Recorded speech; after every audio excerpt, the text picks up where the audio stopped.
So Congress అనేది కమిషన్ల ప్రభుత్వంగా నడుస్తోంది. ఆ కమిషన్ల నుంచి దృష్టి మరల్చడం కోసమే ఇట్లా కాళేశ్వరం కమిషన్ పేరుతో నోటీసులు వస్తున్నాయంటే నిన్న కేటీఆర్ గారు రియాక్ట్ అయ్యారు.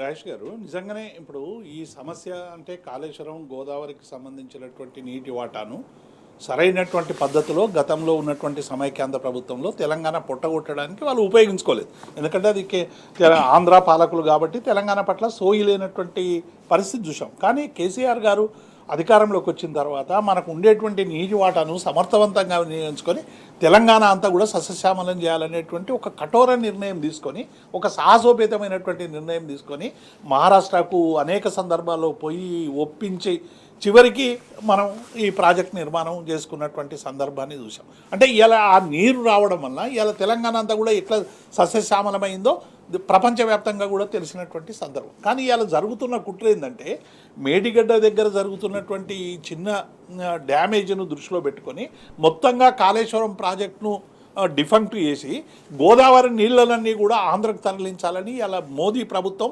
చంద్రబాబు నాయుడు ప్రభుత్వం పెద్ద ఎత్తున కుట్ర చేస్తున్నదనేటువంటి భావన ఇలా సర్వత్రా నెలకొని ఉన్నటువంటి సందర్భాన్ని మనం చూస్తూ ఉన్నాం. అందుకే ఇలా కాంగ్రెస్ కమిషన్ల దృష్టి నుంచి మరల్చేందుకు ఇలా కమిషన్ 7 సార్లు వాయిదా ఎందుకు ఇస్తారు? ఇప్పుడు నిజంగానే మీకు ఆధారంలో ఎన్నికల ముందు చాలా ప్రచారం చేశారు, కేసీఆర్ మీద దుష్ప్రచారం చేశారు, టీఆర్ఎస్ పార్టీ మీద దుష్ప్రచారం చేశారు, 7 సార్లు వాయిదా ఇచ్చారు. ఈ 7 సందర్భాల్లో కూడా ఎక్కడ కూడా కమిషను ఈ టీఆర్ఎస్ ప్రభుత్వం కానీ ఇంజనీర్లను అవమానపరిచే విధంగా 24 గంటలు పనిచేసి తెలంగాణ కోసం కష్టపడేటువంటి ఇంజనీర్లందరినీ కూడా మానసిక క్షోభకి ఇలా ప్రభుత్వం గురి చేస్తూ ఉంది. ఇలా కష్టపడి పనిచేసి నీటినిచ్చి తెలంగాణకు వరప్రదాయనిగా మార్చినటువంటి ఇంజనీర్ పట్ల కానీ, విధానపరమైనటువంటి నిర్ణయాలు తీసుకున్నటువంటి కేసీఆర్ మీద కానీ, హరీష్ రావు గారి మీద కానీ బురద జల్లేటువంటి ప్రయత్నం ఇలా చేయడం అనేటువంటిది ఇలా తెలంగాణ ప్రజలందరూ కూడా చూస్తున్నారు. మీకు చేతనైతే దాన్ని రిపేర్ చేసి నీళ్ళు ఇవ్వండి, లేకుంటే వదిలిపోండి అని ఇలా ప్రజలందరూ కూడా చెప్తున్నటువంటి సందర్భాన్ని మనం చూస్తూ ఉన్నాం. కాబట్టి ఇలా మీరు ముఖ్యమంత్రికి ఇలా ఏదో ఇచ్చి మీరు మాజీ ముఖ్యమంత్రిని పిలుస్తారు. మరి ఎస్ఎల్బీసీలో 8 మంది చనిపోయింది. నేను హరీష్ రావు గారు ప్రశ్నించారు. సుంకిశాలకు గోడ నిర్మాణం కూలిపోయింది. మీరు ఎస్ఎల్బీసీకి సంబంధించి ఏ నిపుణులను అడిగి మీరు ఎస్ఎల్బీసీ పనులు ప్రారంభించిన తర్వాత డ్యామేజ్ అవ్వడానికి కారణం ఏంది? మీ కమిషన్ లేనా? మళ్ళీ రేవంత్ రెడ్డి కూడా నోటీస్ ఇచ్చి పిలవండి. మూడవది, 10,000 కోట్ల రూపాయలు మొబిలైజేషన్ అడ్వాన్స్ పేరు మీద దోచుకున్నటువంటి కాంగ్రెస్ పార్టీ ప్రాణహిత సేవల మీద అది కూడా కమిషన్లో ఇంక్లూడ్ చేయండి. ఇలా కేవలం ఏంటంటే తెలంగాణ ప్రజలు 2 పూటలా తిని తమ జీవనం తాము కొనసాగిస్తుంటే ఇలా కళ్ళల్లో కారం పడుతూ ఉంది ఈ కొన్ని రాజకీయ పార్టీలకు, ఆంధ్ర పాలకులకు సంబంధించినటువంటి ఆ తొత్తులకు. ఇప్పటికైనా ఇలా కమిషన్ గడువు మాటి గడువు పెంచుకుంటూ పోవడంలో ఉన్నటువంటి ఆంతర్యము, మతలబు, రహస్యం ఏంటి అనేది కంపల్సరీ కమిషన్ తోటి ఏదో ఒకటి జరిగిందని చెప్పించే అనే అభిప్రాయం వస్తుంది. ఇప్పటి వరకు బైనాక్యులర్లు పెట్టి చూసిర్రు, వాళ్ళు ఏం దొరకలేదు. కాబట్టి నివేదిక తయారైపోయింది, మేము ఇచ్చేస్తున్నాం అన్నారు. ఆ నివేదిక చదివిన తర్వాత కాళేశ్వరం అద్భుతమైన ప్రాజెక్టు తప్ప అవినీతి ప్రాజెక్టు కాదనేటువంటి వివరణ ఉంది. కాబట్టి దీంతో ఏం చేశారంటే ఎట్లాగూ టీఆర్ఎస్ నిరికించాలి, కేసీఆర్ నిరికించాలి, ఇంజనీర్లు నిరికించాలి అనేటువంటి ఒక కుట్రపూరితమైనటువంటి పద్ధతిలో దీనికి ఎక్స్టెన్షన్స్ ఇచ్చి నోటీసులు ఇచ్చి ఇలా తెలంగాణ సమాజంలో ఒక చిత్రీకరించే పని చేస్తారు. దానికి మనం మళ్ళీ వెనకకు పోతే ఇచ్చిన హామీలు అమలు చేయక ఫ్రస్ట్రేషన్ పడుతున్నటువంటి ప్రభుత్వానికి ప్రజల దృష్టి మళ్లించడానికి చేస్తున్నటువంటి టాక్టిక్స్లో భాగం అనేటువంటి విషయం అందరికీ కూడా తెలిసిందే. కాబట్టి ఇప్పటికైనా తెలంగాణ ప్రజానీకానికి మీద జరుగుతున్నటువంటి యుద్ధాన్ని సబ్బండ వర్ణాలు ఇలా కొట్లాడాల్సినటువంటి ఒక స్థితి వచ్చింది. తెలంగాణ తెచ్చుకోవడము ఒక ఎత్తు అయితే, తెలంగాణ తెచ్చుకున్న తర్వాత మనకు వచ్చినటువంటి అనేక హక్కుల్ని ఇలా కాపాడుకోవడానికి మరొక పోరాటం చేయాల్సినటువంటి దుస్థితి ఇలా ఎదురవుతున్నది అనేటువంటి మాట వాస్తవం. కాబట్టి డెఫినెట్గా టీఆర్ఎస్ పార్టీ ఇలా తెలంగాణ ప్రజల ప్రొటెక్టర్గా ఉన్నటువంటి పార్టీ కాబట్టి తెలంగాణ ప్రజలకు ఏ చిన్న సమస్య వచ్చినా మేము దానికోసం ఫైట్ చేస్తామని చెప్పి మా వర్కింగ్ ప్రెసిడెంట్ కేటీఆర్ గారు ఏదైతే చెప్పారో, డెఫినెట్గా కాళేశ్వరం మీద జరుగుతున్నటువంటి కుట్రలన్నింటినీ కూడా బహిర్గతం చేస్తాం, ప్రజలకు వివరిస్తాం, కాళేశ్వరం ప్రాజెక్టు రక్షించుకుంటాం. రైట్. విజయానంద్ గారు, కాంగ్రెస్ ప్రభుత్వం ఒక కమిషన్లకు ఆలవలంగా మారిపోయిందంటూ అనేక సందర్భాల్లో కేటీఆర్ గారు విమర్శ చేశారు. సో కాంగ్రెస్ కమిషన్ల ఆ దృష్టి మరల్చడం కోసమే కాళేశ్వరం కమిషన్ నుంచి ఈ రకంగా నోటీసులు ఇప్పిస్తున్నారు, ఒక డైవర్షన్ పాలిటిక్స్కి తెరదీస్తున్నారు అంటూ బీఆర్ఎస్ పార్టీ ముఖ్య నాయకులందరూ కూడా రియాక్ట్ అవుతున్నారు. నోటీసులు ఇవ్వడం అంటే నిన్న నేషనల్ హెరాల్డ్ కేసులో సోనియా గాంధీకును రాహుల్ గాంధీకి డైరెక్ట్ ఈడీ నోటీసులు ఇచ్చింది. ఇప్పుడు ఒక వేసిన కమిషన్ నోటీస్ ఇస్తే జరిగేదేమున్నది సార్ దానిలో? విచారణకు పిలిస్తే మేము ఇట్లా ఇట్లా చేసినాము. బాజాప్తా రాజ్యాంగ పరిధిలో కేబినెట్ తీర్మానం చేసినటువంటి కార్యక్రమము. ఎస్. దాని మీద ప్రశ్నిస్తే రేపు పొద్దుగాల ఈ భారతదేశంలో ఎవరు రాజకీయాలు చేయడు. చేసినల్లా రేపు పొద్దుగాల కమిషన్లు వేసి ప్రశ్నించి మేము మీద కేసులు పెడతామంటే ఎవరు ఏ నిర్ణయం తీసుకున్నా దాని మీద కేసు పెట్టచ్చు. ఇప్పుడు ఆడెవడో ఇంజనీరు మాకు తొందర పెట్టిండ్రు అన్నాడని చెప్పి దాన్ని పట్టుకొని నేను కేసు వేస్తా అంటే రేపు ఇంకో ప్రభుత్వం వచ్చినాక ఇంకో అధికారి ఇవాళ తీసుకున్న నిర్ణయాలను మా మీద ఒత్తిడి చేసిరని రేపు చెప్పిస్తే వాళ్ళ మీద కేసులు పెట్టుకుంటూ పోతే అవుతుందా? Right. అదంతా ఏంటిదంటే ఇప్పుడు ప్రధానంగా ఇక్కడ తెలంగాణకు నీళ్లు రావద్దు అనేటువంటి పని కంటిన్యూ అవుతున్నది. తెలంగాణకు గోదావరి జలాల మీద మొత్తం వాటాను స్థిరీకరించి తెలంగాణకు నీళ్లు తెస్తుంటే ఈ ప్రాజెక్టు ఇప్పుడు నేనేమంటున్నా, పిఆర్ఎస్ మీద విచారణ కొనసాగించాలి. నేను కూడా డిమాండ్ చేస్తున్నా, కొనసాగించాలి. కానీ మీరు ప్రాజెక్టును ఎందుకు ఆపుతున్నారు? ప్రాజెక్టును ఎందుకు రిపేర్ చేస్తలేరు? ప్రాజెక్టును ఎందుకు కొనసాగిస్తలేరు? ఇప్పుడు వాళ్ళు చెప్పేది ఏంది, ఇవి సరిగా లేవు కాబట్టి మేము ఆపలేకపోతే మీరు సరి చేయండి. లేదు ఇది మొత్తం ఈ కాళేశ్వరమే తప్పంటున్నారు. మరి తుమ్మిడిహెట్టు ప్రారంభించండి. తుమ్మిడిహెట్టు ప్రారంభించరు, కాళేశ్వరాన్ని రిపేర్ చేయరు, మొత్తం పెండింగ్ పెట్టి మన నీళ్ళ వాటాను మనకు రాకుండా ప్రాజెక్టు కట్టిన తర్వాత కూడా నీళ్ళ వాటాన్ని కిందికి వదిలిపెట్టడానికి సిద్ధపడుతున్నారు. ఇవాళ మొత్తము కాళేశ్వరం మీద మనకు వచ్చినటువంటి నీళ్ళ వాటాను మొత్తం తీసేసి తుమ్మిడిహట్టి కట్టడం ద్వారా మాకు తక్కువ టీఎంసీల నీళ్లు సరిపోతాయని చెప్పడం ద్వారా ఆంధ్ర నీళ్ళ కేటాయింపులు రేపు కొనసాగించేటువంటి ఒక కుట్ర జరుగుతున్నది. ఇది తెలంగాణ ప్రజలకు శాశ్వతంగా వాళ్ళ కురిపెట్టడము. ఈ విషయాన్ని వేరే పార్టీలు, ఒక బీఆర్ఎస్ ఎందుకు మాట్లాడుతుంది? ఇవాళ BJP party, CPI party, CPM party, తెలంగాణలో ఉన్నటువంటి మిగతా రాజకీయ పార్టీలు ఎందుకు మాట్లాడతలేవు? తెలంగాణ ఉద్యమకారులమని చెప్తున్నటువంటి ప్రజా సంఘాలుగా ఉన్నాం, మేమే ఉద్యమం చేసినామని చెప్పినటువంటి వ్యక్తులు కానీ సంఘాలు కానీ ఎందుకు మాట్లాడతలేవు? మనం కొట్లాడింది తెలంగాణ భౌతికంగా ఏర్పడడానికి కోసం కాదు కదా. ఇవాళ ఉద్యోగాలు 1,60,000 ఇచ్చినా ఇయ్యలేదు, నియామకాలు జరగలే అని చెప్పి విమర్శించిన వాళ్ళు మరి నీళ్ళు వచ్చిన విషయాన్ని స్థిరీకరింపు చేసుకుందామని ఎందుకు మాట్లాడతలేరు? కాబట్టి ఖచ్చితంగా ఇవాళ ప్రభుత్వం మారిన తర్వాత తెలంగాణ తల్లి విగ్రహము మార్పు దగ్గర నుంచి మొదలు పెడితే కాళేశ్వరం దాకా అన్నీ కూడా తెలంగాణ ఏర్పాటు చేసుకున్న తర్వాత వచ్చిన తెలంగాణ ప్రజలకు దక్కినటువంటి హక్కులన్నీ రద్దుపరిచేటువంటి ప్రయత్నం జరుగుతుంది. ఇది సీమాంధ్ర ప్రజల మనోభావాలకు అనుకూలంగా నిర్ణయాలు జరుగుతున్నటువంటి పరిస్థితి ఉంది. ఇది నేను ఓపెన్ గానే చెప్తున్నా. ఇప్పుడు తెలంగాణ ఏర్పడ్డ తర్వాత కూడా తెలంగాణ వాదం ఏంటంటే, తెలంగాణ వాదం వదిలిపెడితే ఇంకా 100 సంవత్సరాలు కూడా మన మీద ఇదే వివక్ష, ఇదే దోపిడీ, ఇదే వనరుల దోపిడీ జరుగుతుంది. తెలంగాణ వాదము, తెలంగాణ ఉద్యమము ఏ ప్రభుత్వం వచ్చినా మనం వదిలిపెట్టకూడదు. ఎందుకంటే అక్కడ మెజారిటీ సీట్లు ఉన్నాయి, కేంద్ర ప్రభుత్వంతో వాళ్ళు ఒప్పందం చేసుకుంటారు. దురదృష్టం మన దగ్గర ఎంపీల సంఖ్య ఇక్కడ లోకల్ గా తెలంగాణ వాళ్ళకు లేదు. ఇవాళ కేంద్రంతో చంద్రబాబుకు సంబంధాలు ఉన్నాయి, ఆయనతోటే నడుస్తుంది ప్రభుత్వము. కాబట్టి ఈ విధానాలన్నీ కొనసాగుతున్నాయి. ఇది చాలా ప్రమాదకరమైనటువంటి విషయము. దీని మీద చాలా సీరియస్ గా మూవ్మెంట్ తెలంగాణలో జరగాల్సినటువంటి అవసరం. రైట్, ఓకే విజయానంద్ గారు. జస్ట్ కమిషన్ పాలన సాగుతోంది ఇక్కడ అంటూ ఆ కమిషన్ నుంచి దృష్టి మరల్చడం కోసమే కమిషన్ల పేరుతోటి నోటీసులు ఇస్తున్నారంటూ నిన్న BRS working president KTR react అయ్యారు. ఇది ప్రజాపాలన కాదు, పర్సంటేజీల పాలన అంటూ.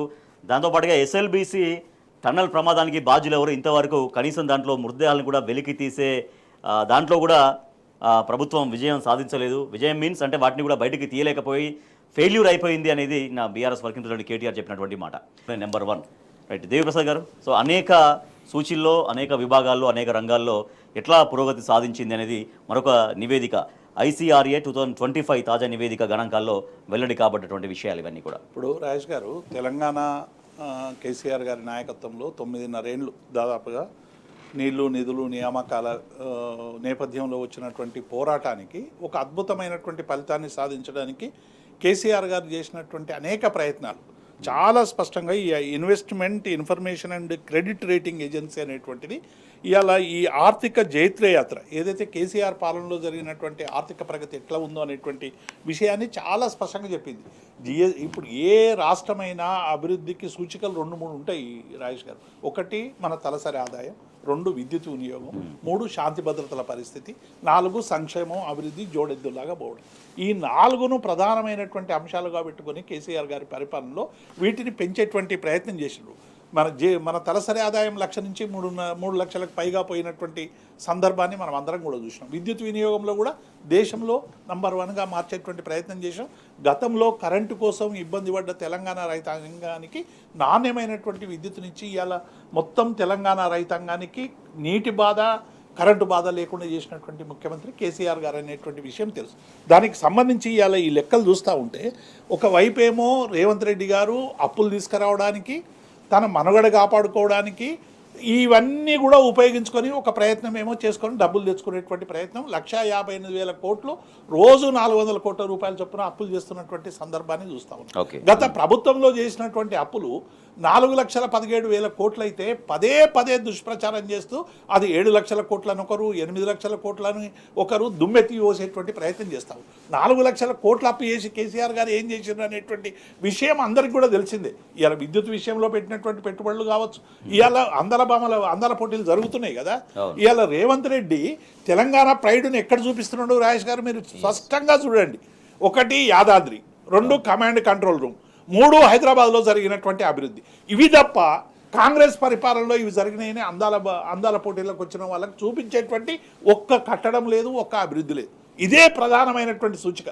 అందుకే ఇవాళ సాంకేతికంగా రాష్ట్ర ఉత్పత్తిలో జత చేరిన అదనపు అంటే యాడెడ్ వాల్యూ అనేటువంటిది ఇలా వ్యవసాయం కావచ్చు, పరిశ్రమలు కావచ్చు, ఇతర సేవా రంగాలు కావచ్చు, ఇవన్నీ కూడా అద్భుతమైనటువంటి రీతిలో ఇక్కడ ఒక్కొక్క పౌరుడికి ఎట్లా అందుతున్నాయి అనేటువంటి విషయాన్ని ఈ నివేదిక చాలా స్పష్టంగా పొందుపరిచింది. ఈ నివేదికను చూసి ఇప్పటికైనా కాంగ్రెస్ పార్టీ బుద్ధి తెచ్చుకోవాలి. మీరు తెలంగాణని గత కేసీఆర్ పాలన మీద మస్కేస్తే ఎవరి మీద మస్కేసినట్టు? తెలంగాణ ప్రజల మీద, తెలంగాణ సమాజం మీద, తెలంగాణ రాష్ట్రం మీద మస్కేసినట్టు. మీరు ఈ రాష్ట్రం మంచిగుంది, ఈ రాష్ట్రం ఆరోగ్యంగా ఉంది, ఈ రాష్ట్రం ప్రగతి పథంలో పోతుందని 10 మందికి చెప్తే 11వ వార్డు చూసేటువంటి అవకాశం ఉంది. కానీ ఈ రాష్ట్రానికి జబ్బు పట్టింది, ఈ రాష్ట్రం అప్పుల పాలైంది, ఈ రాష్ట్రం దివాలా తీసింది, నన్ను కోసుకొని తినండి, వండుకోండి, కానీ ఒక్క రూపాయి లేదని చెప్పడం ద్వారా ఇలా రేవంత్ రెడ్డి తెలంగాణ ఇమేజ్ దెబ్బతీసేటువంటి ప్రయత్నం చాలా స్పష్టంగా కనబడతావు. విజయానంద్ గారు, గత 10 సంవత్సరాలుగా అంటే బీఆర్ఎస్ ప్రభుత్వం ఉన్నటువంటి సమయంలో అన్ని రంగాల్లో, అన్ని సూచీల్లో వాటికి అదనంగా విలువ జోడించబడింది. దాన్ని gross state value added, GSVA.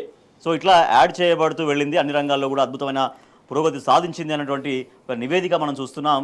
దానిలో పారిశ్రామిక పదంలో కావచ్చు, తర్వాత అన్ని రంగాల్లో కావచ్చు అద్భుతంగా ముందుకు సాగినటువంటి వైనాన్ని కూడా ఆ నివేదిక చూపిస్తూ ఉంది. తెలంగాణ ఏర్పడితే తెలంగాణకు కరెంట్ ఉండదు, నీళ్లు రావు, తర్వాత మీరు పరిపాలించుకోలేరు, మీరు ఘోరంగా ఇబ్బంది అవుతుంది, ఇది వయబుల్ స్టేట్ కాదని చెప్పి ప్రచారం చేసిన వాళ్ళు సేమ్ ఇవాళ కూడా అదే ప్రచారం చేస్తున్నారు.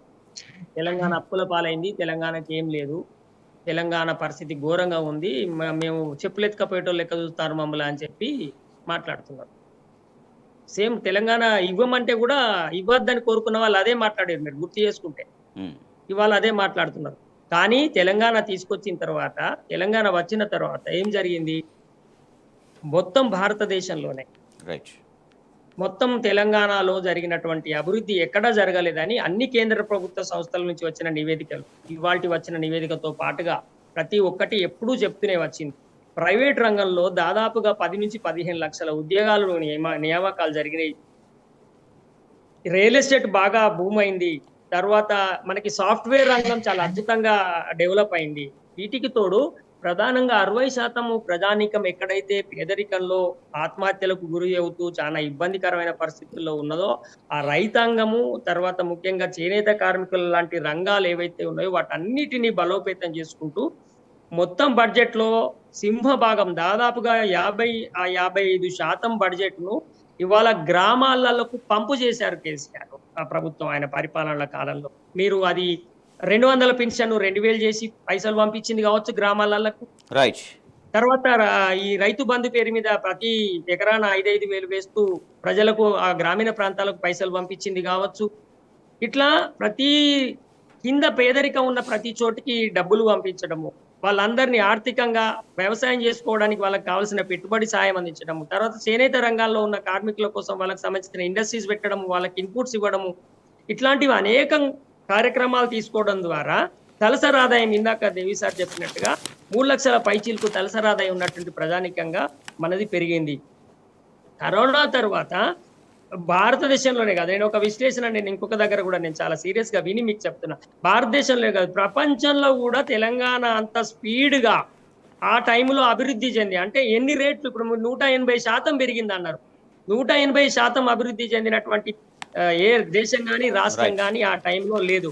అంత గ్రోత్ సాధించినటువంటి తెలంగాణ. అందువల్లనే ఏం చేసిండ్రు, మనకింత గ్రోత్ ఉంది, మనకింత వాల్యూ యాడ్ అవుతుంది, కాబట్టి మనం ఇన్ని పెట్టుబడులు పెట్టుకొని తెలంగాణకు శాశ్వతంగా ఒక నిర్మాణం చేసుకోవచ్చని ఇప్పుడు కాళేశ్వరం లాంటి ప్రాజెక్ట్ మీద ఎక్కువ డబ్బులు కేటాయించడం కావచ్చు, జిల్లాకు ఒక మొత్తం 33 జిల్లాలు చేసి జిల్లాకు ఒక కలెక్టరేట్లు కట్టడం కావచ్చు, 32 మెడికల్ కాలేజీల నిర్మాణం చేయడం కావచ్చు. ఆ పెట్టుబడులన్నీ పెట్టకపోతే వాళ్ళు అప్పులు కాకపో బొచ్చడి పైసలు ఇప్పుడు అమ్ము పారేయండ్రి, కలెక్టరేట్లు అమ్ముండ్రి, మెడికల్ కాలేజీలు అమ్మురి, అప్పులు పోతాయి. మనకు అప్పులు ఉండి బాధపడుతున్నారు కదా. మళ్ళీ 2014 నాడు కేసీఆర్ వచ్చినట్టుకి ఎట్లా తెలంగాణలో అట్లనే ఉంటాయి, అప్పులు కూడా సేమ్ అంతే ఉంటాయి, 70,000 కోట్లే ఉంటది, ఇంకా ఎక్కువ పైసలు మిగులుతాయి మీకు. రైట్. కాబట్టి ఈ ఇప్పుడు యాదాద్రి ప్రాజెక్టు మీద 37,000 కోట్ల రూపాయలు ఏమో పెట్టిండ్రు, అది మరి క్యాన్సిల్ చేయండి. ఇవాళ తీసుకుపోయి అక్కడ ఫోటోలు దిగుతున్నారు కదా, కమాండ్ కంట్రోల్ రూమ్ అమ్ముర్రి, సెక్రటరియట్ అమ్ముతే బొచ్చటి పైసలు వస్తాయి, అప్పు ముడుతుంది. అమ్మి రైతుల బంధువులను రైతులకు ఇచ్చినటువంటి పెన్షన్లు 200 నుంచి మిగతా 1800 వాపస్ తీసుకోర్రి ప్రజల దగ్గర. Yes. మనకు అప్పులు ఉన్నాయి, మనకు అప్పులు ఉండకపోతే అయిపోతుంది కదా, మనం ఎట్లున్నా మంచిదే. ఆ అప్పులన్నీ ఎవరికి ఇచ్చిండు ఆయన, సెక్రటరియట్ నిలిపిండు, పేద ప్రజలకు రైతు బంధు మీద పైసలు ఇచ్చిండు, ముసలోళ్లకు పెన్షన్ మీద పైసలు ఇచ్చిండు. ఆ పైసలు కేసీఆర్ తెలంగాణ okay. ప్రభుత్వము రాజకీయ పార్టీ తినలేదు కదండి. రైట్. ఓకే. క్లియర్ కలెక్టరేట్ లో అక్కడ నిలువెట్టు అద్దంగా కనబడుతున్నాయి, కమాండ్ కంట్రోల్ రూమ్ అక్కడ నిలువెత్తు అద్దంగా, సెక్రటరేట్ ప్రపంచంలోంచి వచ్చిన వాళ్ళందరూ అబ్బురపరి నోరెళ్ళబెట్టి చూస్తున్నటువంటి పరిస్థితి కనబడుతుంది. ఇంత గొప్పగా అభివృద్ధి ఈ నూతన రాష్ట్రంలో మనకు వనరులు ఉన్నాయి, మనం సాధించి చూపిస్తామని ఆనాడు ఛాలెంజ్ చేసినాము, వచ్చిన తర్వాత చూపించుకున్నాము. ఎంత ఆత్మగౌరవాన్ని నిలిపితే ఇవాళ ఇంత గొప్ప రాష్ట్రాన్ని రైట్. మొత్తం అప్పుల పాలైనం, పిచాలమైనమని ప్రచారం చేసి Right. Okay, విజయానంద్ గారు. తెలంగాణకు రేపు భవిష్యత్తు లేకుండా చేసేటువంటి ఇక కుట్ర జరుగుతుంది. సంపద సృష్టి జరిగింది బీఆర్ఎస్ ప్రభుత్వ హయాంలో. ఆ సంపద పేదలకు ప్రజలకు పంచబడిందని చెప్తున్నారు విజయానంద్ గారు. దాంతోపాటుగా ఒక ఆర్థికవేత్తగా వ్యవహరించారు నాడు సీఎం కేసీఆర్. ఆ ఆర్థికవేత్తగా వ్యవహరించి గ్రామాల్లోకి ఆ అమౌంట్ని లేదా ఆ డబ్బుల్ని ఆ నిధుల్ని పంపింగ్ చేశారు గ్రామాల్లో అనేటువంటి అభిప్రాయం ఆయన చెప్తూ ఉన్నారు.